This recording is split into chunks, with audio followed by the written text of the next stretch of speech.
Muito boa noite, prezados companheiros, prezadas companheiras, queridos amigos e amigas de todo o Brasil que acompanham aqui as nossas páginas. Sejam muito bem-vindos, sejam muito bem-vindas. Depois de uma longa ausência, estamos aqui mais uma vez, eu e o meu querido amigo, companheiro, deputado Vadi Damus, para conversar com vocês. Uma noite histórica, chovendo muito aqui em Brasília, e nós estamos aqui, conseguimos aqui um tempinho para poder bater um papo com vocês. Está conosco aqui também o deputado Paulo Teixeira, daqui a pouco ele vai vir aqui também dar uma palavra, nosso camarada, nosso companheiro, nosso amigo, lá de São Paulo. Quem ainda não compartilhou, compartilhe. Chame seus amigos, chame suas amigas. Nos informem as cidades da onde vocês estão acompanhando, né? O pessoal está dizendo que saudade de vocês, que saudade de vocês. Boa noite, deputado Vadi Damus. Seja muito bem-vindo de volta às nossas páginas. Saudades de vocês dois juntos. Boa noite, Paulo. De fato, né? Já há algum tempo a gente não... Fala alto. A gente não transmite juntos, né? Por conta dessa agenda maluca que o Brasil mergulhou. Houve as caravanas do presidente também, que o Paulo teve que se afastar para acompanhar. Enfim. Mas a gente está retomando aqui. Vamos ver se a gente volta a manter uma periodicidade, né? Como era até o final do ano passado. E que a gente consiga pelo menos uma vez por semana estar batendo esse nosso papo. Eu também estava sentindo falta. O pessoal compra, Vadi. Em primeiro lugar, eu quero agradecer o Vadi por esses dias que eu estive acompanhando a caravana e também lá nos dias que eu estive no Fórum Social Mundial.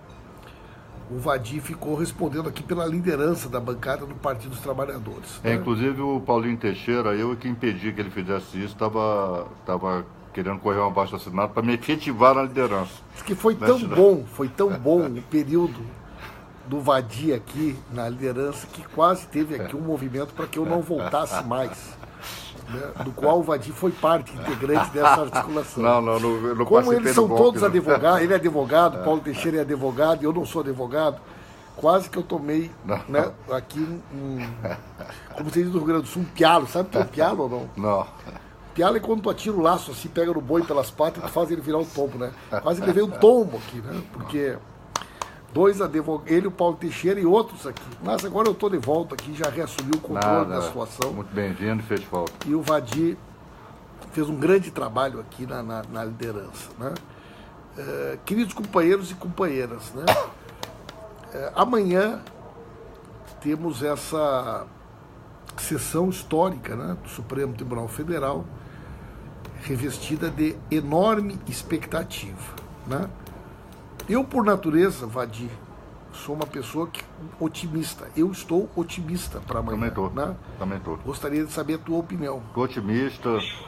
Eu acho que o Supremo Tribunal Federal, não é concebível, né, embora alguns ministros se curvem a isso, mas eu tenho a absoluta certeza, Paulo, de que o Supremo não vai se curvar a meia dúzia de baderneiros, né, que a pretexto de Ricardo Stucker, né, está aqui conosco, ao vivo. Stuquinha, um abração para você.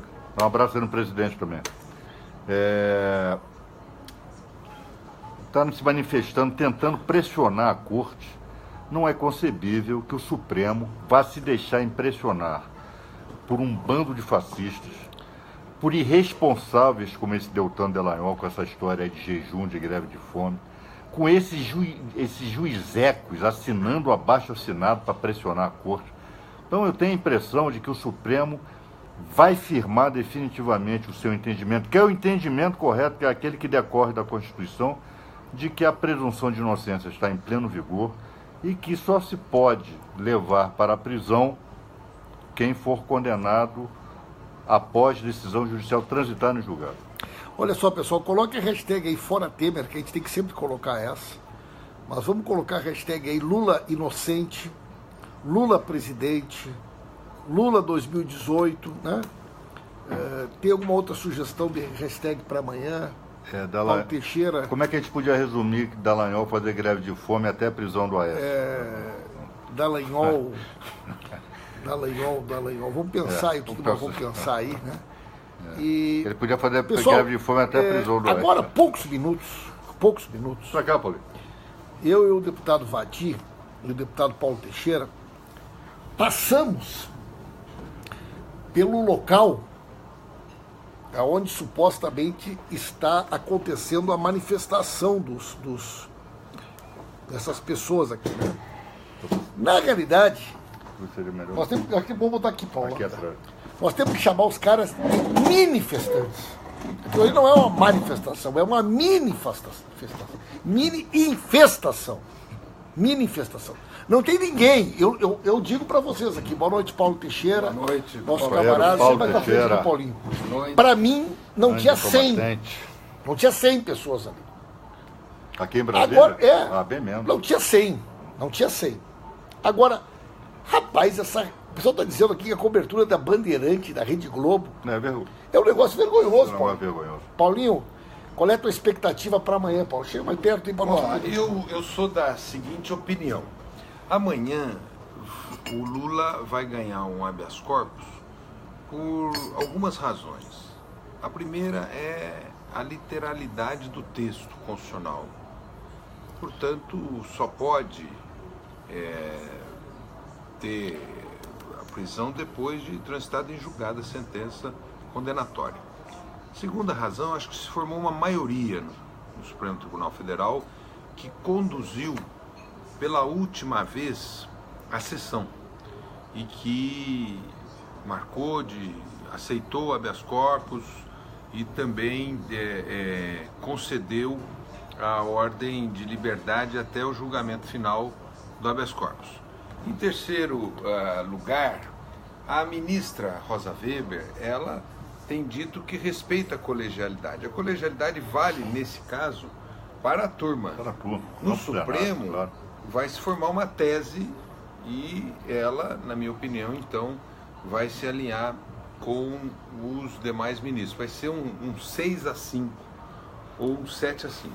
Um 7-4. 6-5 ou um 7-4.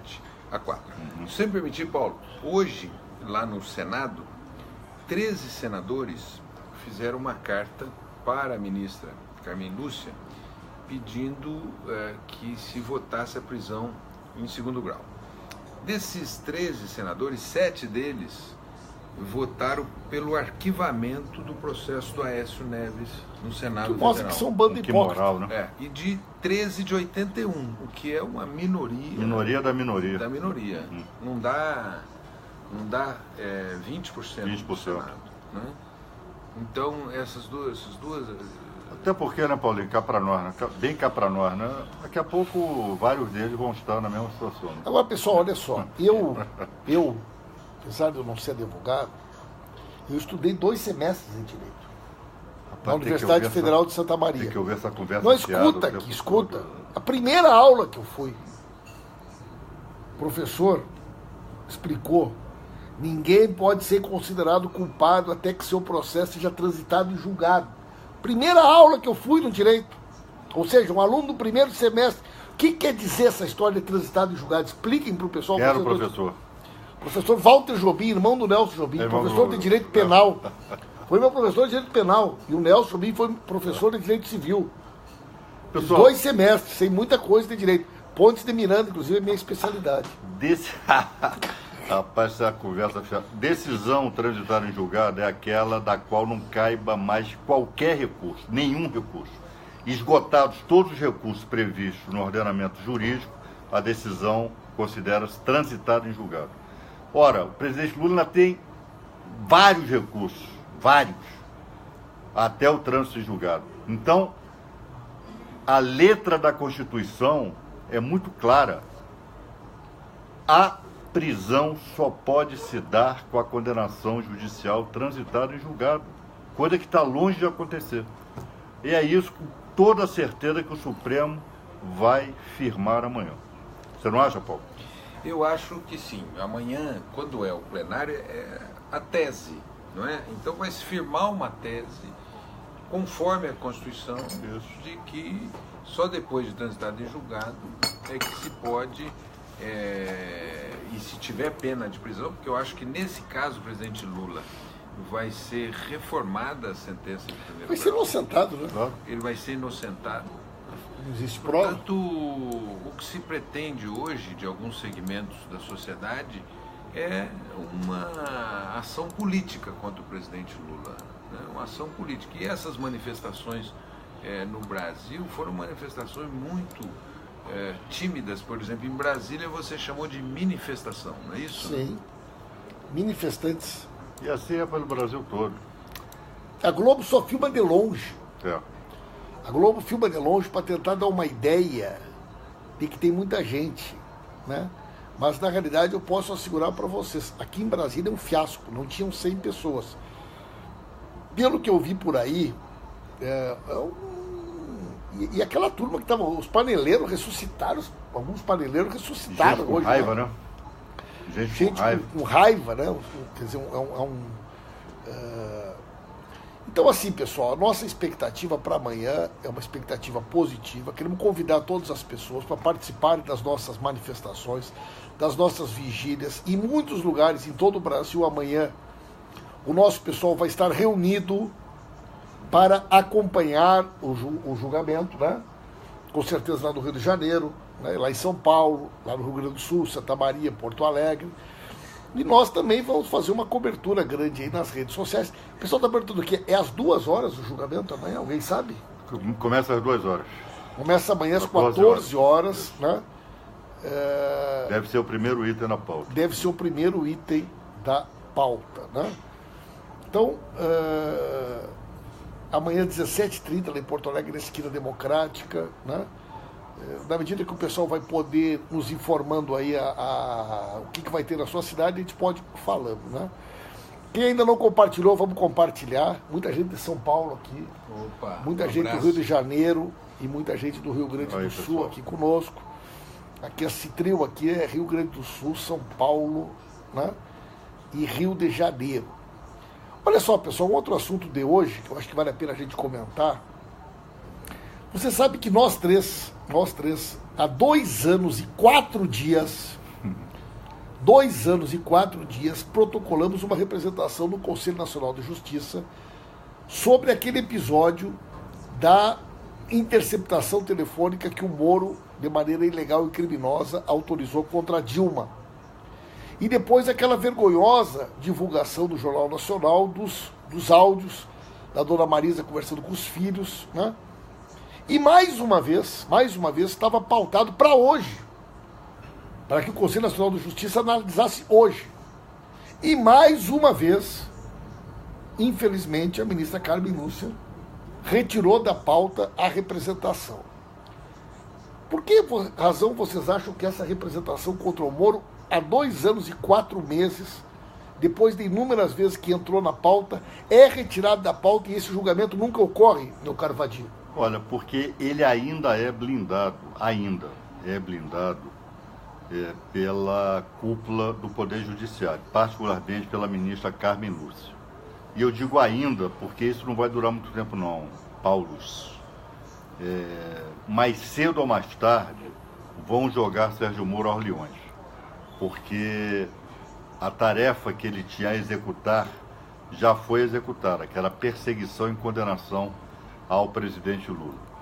Então essa turma aí da Lava Jato, né, ela vai ser expelida do sistema e vai sentar no banco dos réus. Eu não tenho a menor dúvida nesse sentido. Enquanto isso, a ministra Carmen Lúcia não cumpre com seu dever. Ora, como é que um processo dessa magnitude, dessa importância, em que está se imputando a um juiz que virou celebridade a prática de um crime, ela retira de pauta o julgamento, agindo dessa forma, desde que nós protocolamos esse pedido. Fomos eu, o Pimenta, o Teixeira, a Jandira Fegali e outros deputados, e diuturnamente ela tira de pauta, né? Agora, isso é por enquanto, né? Isso é por enquanto. Como é que podia colocar em pauta... O Vadir, Tem que falar um pouquinho mais alto. Tudo bem, querida. Deputada Benedita aqui. Benedita da Silva, se tu chegar aqui, tu vai falar. Pode falar um pouquinho mais alto, Vadica, tua voz é muito baixa. Quem não compartilhou, compartilhe. Né? Coloque a hashtag. Continua com o som baixo. O que tu acha dessa história do CNJ, meu caro Paulinho? Eu acho que eles não colocam em julgamento porque vai dar clareza que ele é um juiz parcial.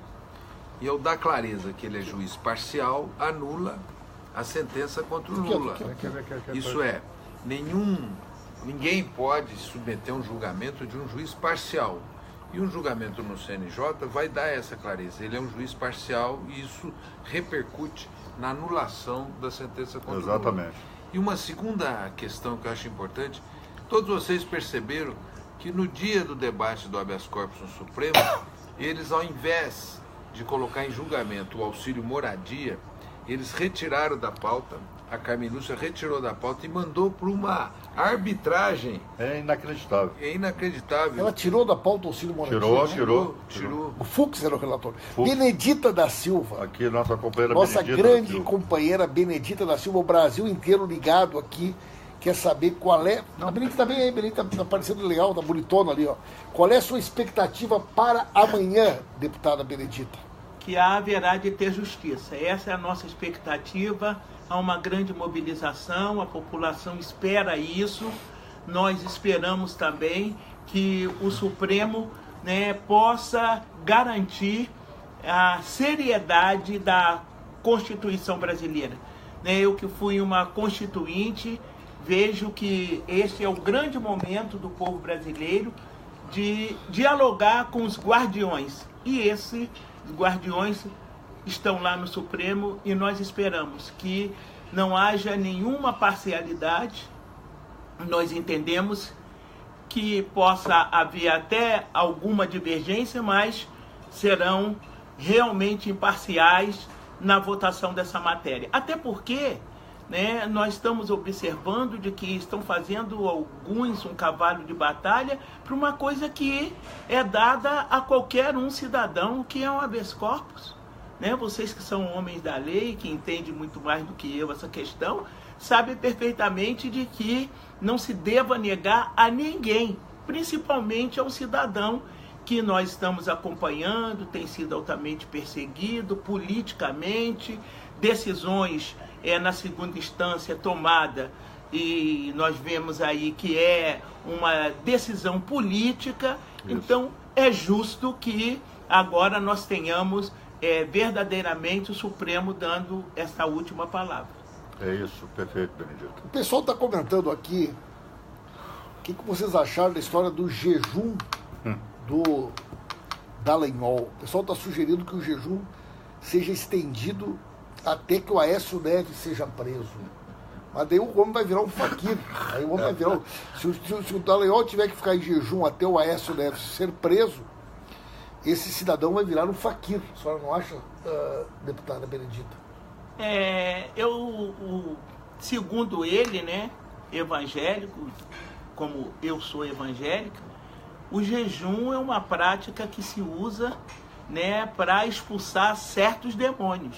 E eu acho que ele deve estar pensando nisso. Nós não descobrimos até agora quem foi o diabo que estava, né, naquelas malas cheias de dinheiro. Então, ele deve estar jejuando a favor disso. Ele deve estar jejuando também para expulsar esse demônio que ninguém sabe quem é o dono do helicóptero. Pousou na fazenda de quem e o que tinha dentro. Ele precisa expulsar esse demônio que está aí invisível, né?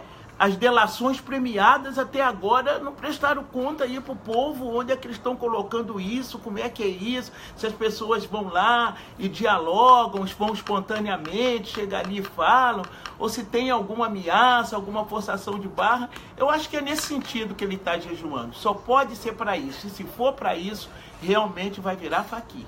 O pessoal está dizendo aqui, Dallagnol é um fariseu, Paulo Teixeira. O que você acha? Então, eu acho que pela fala da senadora, deputada, governadora Benedita da Silva, que se ele estiver fazendo o jejum para expulsar os demônios, eu acho que vai ser insuficiente um jejum de uma manhã de quarta-feira. É muito pouco para o volume. O jejum dele é só de 4 horas? É só de 4 horas. Mas de 4 horas é muito pouco esse jejum. É um volume muito baixo, um tempo de jejum muito baixo para o volume de diabos que ele tem que espantar. Eu hoje vi um post na internet da filha do Gil, né, da Bela Gil, dizendo que ele podia trocar um jejum por provas, né, que ele não conseguiu trazer para o processo contra o presidente Lula as provas que ele deveria ter feito, né? E demonstra também, uma outra pessoa fez uma reflexão que eu achei muito importante, demonstra que ele usa um instrumento religioso para uma atividade profissional. Quer dizer, eu acho que isso tem um nome que é charlatanismo. Vadir, tu viu que o Marcelo Bretas, juiz do Rio de Janeiro, também está em jejum, né? Ele disse que ele vai rezar pelos Bretas, mas em jejum ele o Marcelo Bretas vai entrar em jejum, vai só rezar. Vai orar pelo irmão dele, pelo Dallagnol. Tu já viu o juiz e promotor, procurador se portar diante da lei, diante de um julgamento desta maneira, Vadir? Olha, Paulo, esses juízes, esses que assinaram abaixo-assinado, esse Bretas, Dallagnol, Moro, eles se promiscuíram com o fascismo. Hoje é difícil distinguir MBL, Vem Pra Rua e essa turma aí de magistrados e procuradores. O que eles estão fazendo está afrontando a lei orgânica da magistratura, por muito menos pelo simples fato de estarem assistindo a um ato público contra o impeachment. 4 juízes do Rio de Janeiro foram processados no CNJ, perseguidos, e não fosse o ministro Lewandowski em trancar com uma medida liminar, possivelmente esses 4 juízes estariam hoje condenados. E agora, esses magistrados, essas magistradas, todos eles ganhando auxílio moradia de maneira ilegal e imoral, afrontam a lei orgânica da magistratura. O juiz não pode manifestar opinião sobre processos que estejam sob seus cuidados ou de outro juiz, processos que estejam em curso, que estejam em tramitação. Então, o Brasil, de fato, mergulhou de cabeça no estado de exceção. E amanhã o Supremo Tribunal Federal terá a magna tarefa de tirar o Brasil do estado de exceção. Se esse habeas corpus for, como eu acredito que será, concedido essa ordem de habeas corpus, que não permitirá a prisão do ex-presidente Lula, nós estaremos dando um passo gigantesco a partir do Supremo Tribunal Federal para superar o estado de exceção. O Supremo, que foi um dos fatores protagonistas de mergulhar o Brasil no estado de exceção, pode ser um fator protagonista de nos tirar do estado de exceção. É o que estará em jogo amanhã, lá nesse julgamento do habeas corpus. O pessoal está comentando aqui que foi instaurado hoje o processo para investigar o deputado Alberto Fraga, por conta daquela postagem que ele fez espalhando fake news e mentiras sobre a vereadora Marielle. Não, foi aquela que a gente fez. O pessoal está perguntando, segundo você sabe, aquela história daquela desembargadora.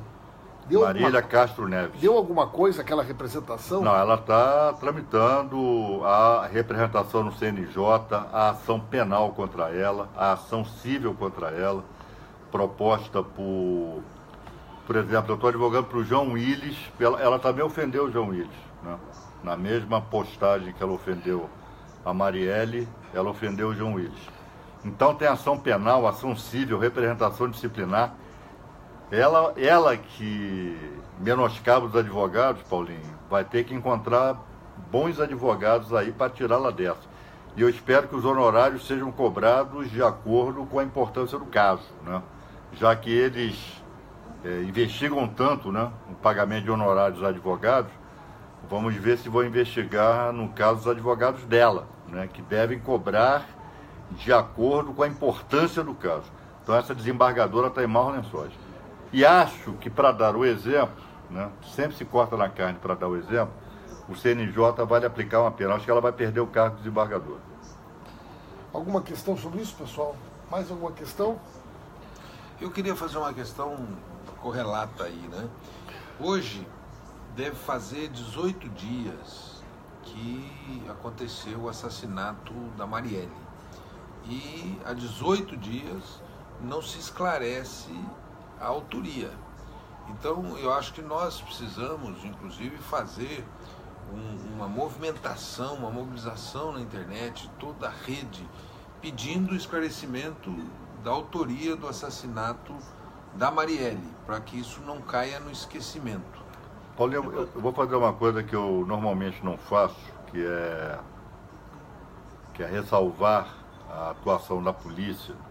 Nós estivemos na semana passada com o chefe de polícia lá do Rio, o delegado Rivaldo, que eu conheço desde a época em que eu era presidente da OAB, e ele delegado de homicídios. Ele era amigo pessoal da Marielle, o delegado. Ele que está investigando? O chefe da Polícia Civil. Tá? É um policial ultra competente, defensor de direitos humanos. Né? É muito importante que se saiba disso. E ele falou conosco. A Benedita não pôde ir, o voo dela era mais tarde, ela não conseguiu trocar. Tivemos eu, Jandira, o Glauber, Jandira e Glauber. E ele foi muito claro conosco. É óbvio que nós não fomos lá pedir detalhes da investigação. Uma investigação, ela não pode ser colocada à luz do dia. Olha, nós estamos fazendo assim, estamos fazendo assado. Ele nos garantiu que está avançando, viu, Paulinho, nas investigações. Ele garantiu. Boa notícia. Né? E eu confio muito, viu, Paulo? Olha, dificilmente quem acompanha minha trajetória sabe se eu estou falando isso. É porque normalmente nós somos críticos da atuação policial naquilo em que há policiais bons. E há policiais bons, e o doutor Rivaldo é um desses exemplos. Doutor Rivaldo. Doutor Rivaldo. Estamos levando fé na sua investigação. Estamos levando fé. E eu acho, Paulo, que nos próximos dias nós vamos ter novidades. Agora, Benedita, esse clima de dúvida sobre o que realmente aconteceu acaba criando um medo generalizado nas lideranças do Rio de Janeiro. Mas claro, né? Porque as lideranças, como Marielle, uma grande liderança, uma liderança comunitária e uma mulher que se preocupava, né? A Marielle eu conheci desde menina na favela da Maré, e ela cresceu assim envolvida na questão dos direitos humanos. Então todas as pessoas que defendem os direitos humanos ficam numa situação realmente assustadora, porque nós temos como uma execução o fato. Agora, o que o Adi coloca é uma verdade. Nós, do que sabemos, esse processo agora está em boas mãos, porque é uma pessoa, inclusive, que a própria família, a Mônica, a companheira da Marielle, coloca que ela confia, que eles estão esperando,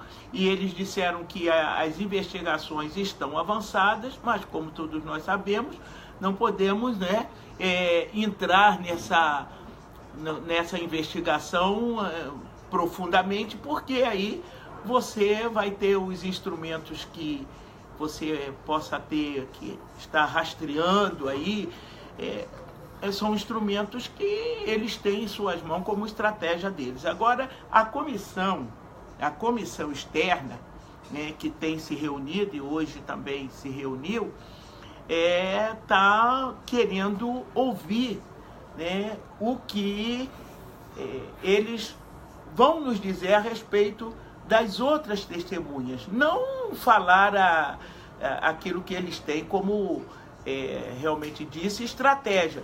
Mas até agora que saibamos, ainda não foi ouvida o suficientemente a assessora que estava no carro, ela não foi ouvida. E mais um outro nome que disseram que não foram ouvidos, também não foram solicitados a dar nenhum testemunho a respeito. Então, a comissão externa se reuniu e vai estar, então, requerendo de que uma audiência pública para ouvir ambos os lados e perguntar, né, os investigadores. Pessoal, vamos pedir para o pessoal compartilhar, colocar a hashtag aí Lula inocente, Lula presidente, né? Globo lixo, porque tá o lixo essa cobertura aí da Rede Globo, da Bandeirante. Mas olha lá, muito pouca gente. E os manifestantes, as manifestações. Nós estamos assistindo no Brasil hoje, são manifestações. Agora o pessoal está perguntando aqui o seguinte: quem é que paga essas manifestações? Eu não vi, mas tem uma página inteira na Folha de São Paulo. Tem chamada no Capa e página inteira da Folha de São Paulo. Aquela página deve custar R$500 milhões. Passa aqui, Vicente, aperta aqui para te dar uma palavra. Tem uma página inteira na Folha de São Paulo hoje. Deputado Vicentinho, mais um companheiro aqui. Quem é que pagou aquela página do MBL, vem pra rua, sei lá quem hoje?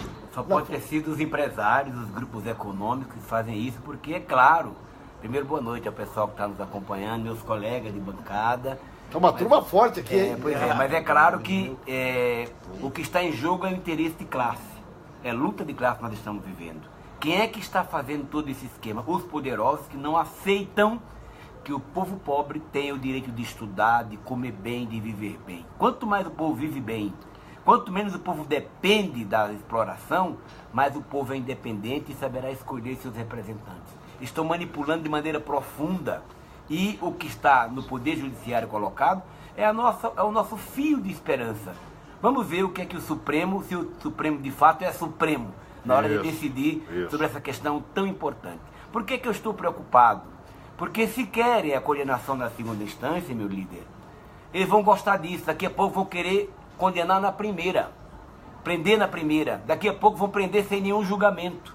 Porque como não está extinto a prisão preventiva, nem a prisão temporária, quando representa qualquer perigo. Agora, para que a última instância, se ela existe para que o cidadão brasileiro possa recorrer?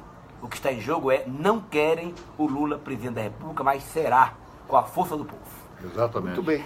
E essa coisa de quem está pagando, paga? hoje nós sabemos que a Skype, que a Skype também está fazendo isso, né? Mas já houve uma determinação judicial proibindo.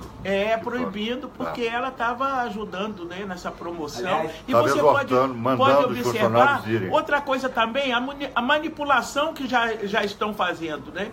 Eles não divulgaram nada, por exemplo, do ato de apoio ao Lula ontem no estado do Rio de Janeiro. No entanto, eles estão pegando meia dúzia de verde e amarelo, que estão entregando esse país de verde e amarelo, para dizer que é o movimento que querem o Lula preso. Que o povo, esse não é um povo, isso é mentira. O povo estão a milhares na rua querendo Lula. E Lula de volta, hein? Ô Lula, o líder, me permita só dizer que é o seguinte, meu povo, tá na minha caneta. Olha, quero mandar um abraço para a direção da FETRATELP, que entrou com uma ação contra a Sky. Quanto fala o nome? Sky. Foi uma decisão dos sindicatos filiados à CUT e a juíza compreendeu o fato de que, ora, liberdade para lutar não tem, direito não tem. Agora, é bom lembrar que essa empresa foi criada pela Globo e hoje é de uma das mais poderosas multinacionais, mostrando o interesse lá de fora contra o nosso interesse. Deputado Leonardo Monteiro. Quero cumprimentar, líder. Vou apresentar primeiro. Deputado Leonardo Monteiro, nosso camarada de Minas Gerais, prestigiando aqui a nossa transmissão. Leonardo, em primeiro lugar, expectativa para amanhã. Quero te cumprimentar, líder, te parabenizar em defesa da democracia, em defesa do Lula. Amanhã nós estamos convidando todos os militantes, toda a população do Brasil inteiro para participar aqui em frente ao STF, para que a gente possa garantir a liberdade e a democracia. Lula presidente. Muito obrigado, Leonardo. Pô, essa transmissão aqui está o Brasil inteiro aqui hoje, hein, cara? Estão pedindo, aqui, Paulo, né? para falar sobre essa... Duas coisas nós temos que falar. Uma, essa história que estão espalhando, que se o habeas corpus for a tese do habeas corpus vencer, que vão soltar tudo que é pedófilo, estuprador, tudo que é... Eu até falei na tribuna agora sobre isso. Esse negócio que estão espalhando nas redes sociais... Isso chama terrorismo. É terrorismo. Isso é uma mentira. O problema penal midiático é mentira. A prisão ela pode se dar a qualquer momento, do ponto de vista da necessidade que o juiz entender, a prisão cautelar, né? Para que as pessoas saibam, a maioria dos presos brasileiros que estão lá na penitenciária, 40% deles são de presos temporários, sem condenação de mérito ou com condenação de primeira instância. São esses que a justiça entendeu como perigosos à sociedade, né? Então, porque podem fugir, podem matar, podem estuprar, né? Então não tem nada a ver. Então não tem nada a ver, isso é mentira, né? É mentira, isso é mais uma tentativa de condicionar o Supremo Tribunal Federal a não conceder a ordem de habeas corpus ao presidente Lula, com argumentos desse tipo, argumentos primários, argumentos mentirosos, distorcidos. E é óbvio que o Supremo não vai se deixar influenciar, vai curvar a sua espinha por conta dessas idiotices, né? Então, isso tem que ser combatido, isso é mentiroso, né? Enfim. Querem falar sobre isso aí, pessoal?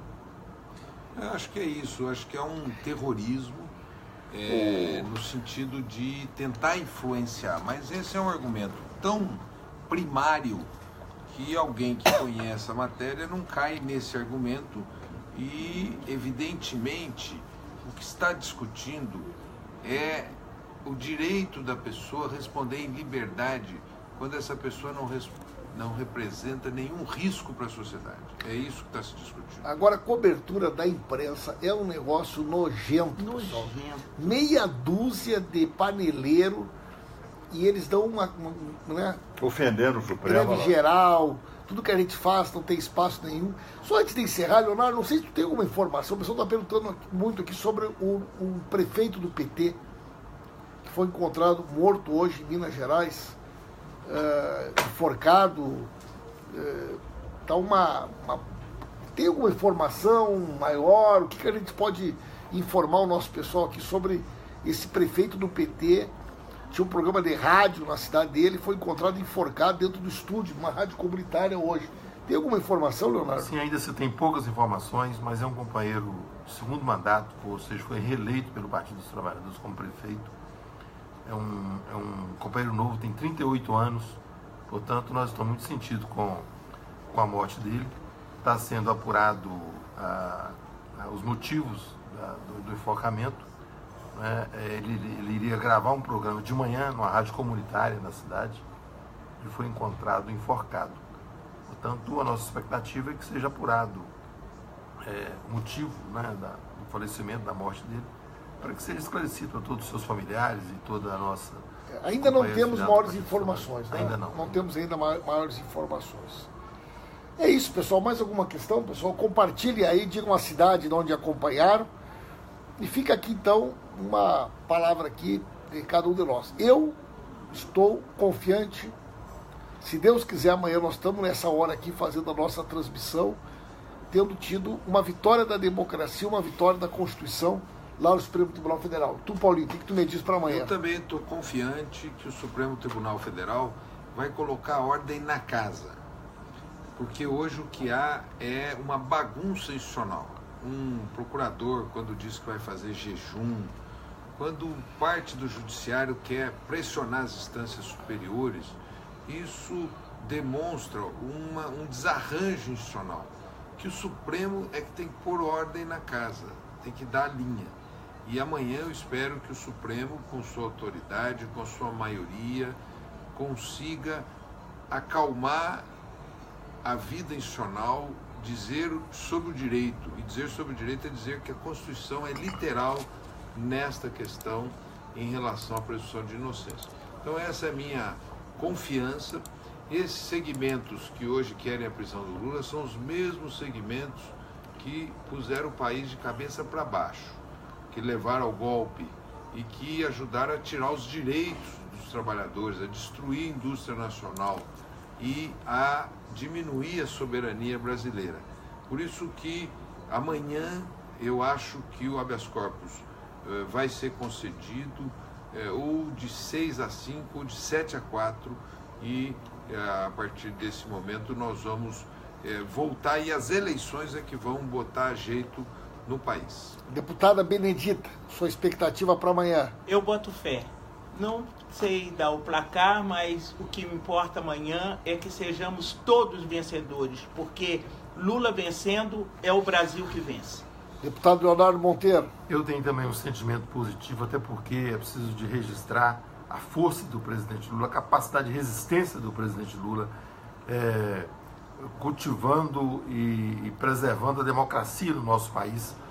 Ontem nós tivemos um grande ato no Rio de Janeiro, Benedita da Silva estava lá, com milhares, o Valdir Damoso também estava, com a presença de milhares de militantes, vários partidos de esquerda, movimentos sociais, em defesa da democracia e em defesa do presidente Lula.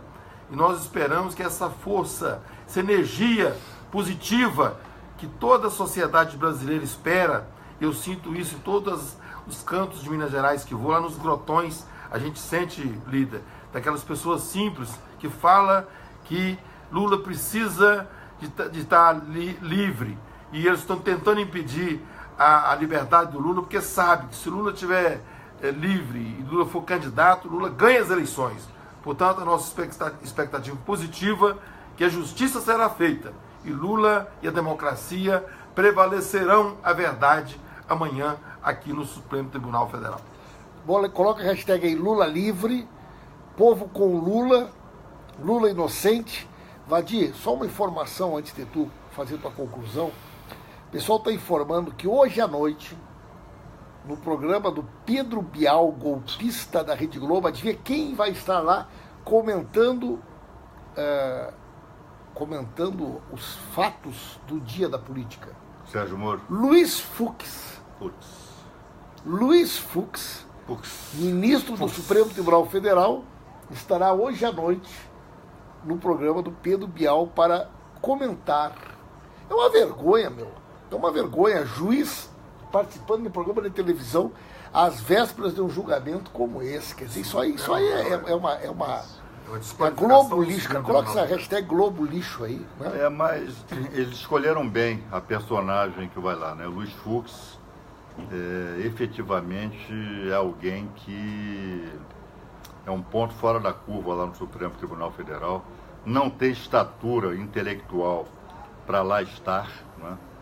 Ele, inclusive, é relator dessa imoralidade. Ele estendeu o auxílio moradia, né, para todos os juízes do Brasil, né? É bom que todo mundo saiba disso. Bilhões de reais que foram e estão sendo gastos com esses juízes, né, ganhando imoralmente e ilegalmente auxílio moradia. Aliás, Bretas e Delayon, eu vou passar a levá-los a sério o dia que eles devolveram que ganharam ilegalmente auxílio moradia. E amanhã eu acho que o Supremo vai repor a Constituição no patamar de onde nunca devia ter saído. O altar da institucionalidade, né? A lei maior. Amanhã o Supremo repõe a lei maior no seu lugar, concedendo a ordem de habeas corpus ao ex-presidente Lula. Muito bom, pessoal. Então amanhã, todo mundo nas manifestações, Porto Alegre, 17h30 na Esquina Democrática, vigília a partir do meio-dia. Aqui em Brasília nós vamos estar também lá, Rio de Janeiro, São Paulo, Brasil inteiro. Valeu, pessoal. Obrigado aí. Quem não compartilhou, compartilhe. E uma excelente noite para todos vocês. E vamos ficar aí na vigília, na mobilização. Se Deus quiser, amanhã é um dia histórico para todos nós. Lula livre. Lula presidente. Um grande abraço, pessoal. Perfeito.